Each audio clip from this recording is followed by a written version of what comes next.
மெய்சிலிருக்க வைக்கும் பக்தி. செஞ்சி அருகே முருக பக்தருக்கு மிளகாய் பொடி அபிஷேகம். தைப்பூச விழாவில் வினோத நேர்த்திக்கடன். தைப்பூச திருநாளை முன்னிட்டு தமிழகமெங்கும் உள்ள முருகன் கோயில்களில் விழாக்கோலம் பூண்டுள்ள நிலையில் விழுப்புரம் மாவட்டம் செஞ்சியில் முருக பக்தர் ஒருவர் மிளகாய் பொடி அபிஷேகம் செய்து கொண்டு நேர்த்திக்கடன் செலுத்திய சம்பவம் பக்தர்களை வியப்பில் ஆழ்த்தியுள்ளது. விழுப்புரம் மாவட்டம் செஞ்சி அடுத்த தேவதானம்பேட்டை கிராமத்தில் குடிகொண்டுள்ள அருள்மிகு பாலதண்டாயுதபாணி திருக்கோயிலில் தைப்பூச திருநாள் இன்று வெகு விமரிசையாக கொண்டாடப்பட்டது. விழாவையொட்டி அதிகாலையிலேயே நடை திறக்கப்பட்டு முருகப்பெருமானுக்கு பால், தயிர், சந்தனம் உள்ளிட்ட வாசனை திரவியங்களால் சிறப்பு அபிஷேகங்கள் நடத்தப்பட்டன.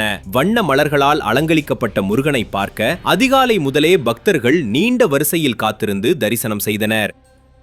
விழாவின் முக்கிய நிகழ்வாக அதே கிராமத்தைச் சேர்ந்த அருள்ஜோதி என்ற முருக பக்தர் கோயில் வளாகத்தில் படுத்திருக்க அவரது மார்பின் மீது கல் உரல் வைக்கப்பட்டது. அந்த உரலில் அரிசியை போட்டு உலக்கையால் மாவு இடிக்கும் வினோத நேர்த்திக்கடன் நடைபெற்றது. இதை பார்த்த அங்கிருந்த பக்தர்கள் பக்தி பரவசத்தில் ஆழ்ந்தனர். இதனைத் தொடர்ந்து அந்த பக்தரின் உடல் முழுவதும் மிளகாய் கரைசல் ஊற்றப்பட்டு மிளகாய் பொடி அபிஷேகம் செய்யப்பட்டது. கண்ணெறியும் காரம் நிறைந்த மிளகாய் பொடி உடலில் பட்டாலும் அதை பொருட்படுத்தாமல் அந்த பக்தர் அமைதியாக இருக்க கூடியிருந்த ஆயிரக்கணக்கான பக்தர்கள் வெற்றிவேல் முருகனுக்கு அரோகரா, வீரவேல் முருகனுக்கு அரோகரா என விண்ணதிர கோஷமிட்டனர். இந்த வினோத மற்றும் வீரமிக்க வழிபாட்டை காண தேவதானம்பேட்டை மற்றும் அதன் சுற்றுவட்டார கிராமங்களிலிருந்து திரளான பக்தர்கள் வருகை தந்து சாமி தரிசனம் செய்தனர். தைப்பூச திருநாளில் செஞ்சியில் நடைபெற்ற இந்த மெய்சிலிர்க்க வைக்கும் நிகழ்வு அப்பகுதியில் பெரும் நெகிழ்ச்சியை ஏற்படுத்தியுள்ளது.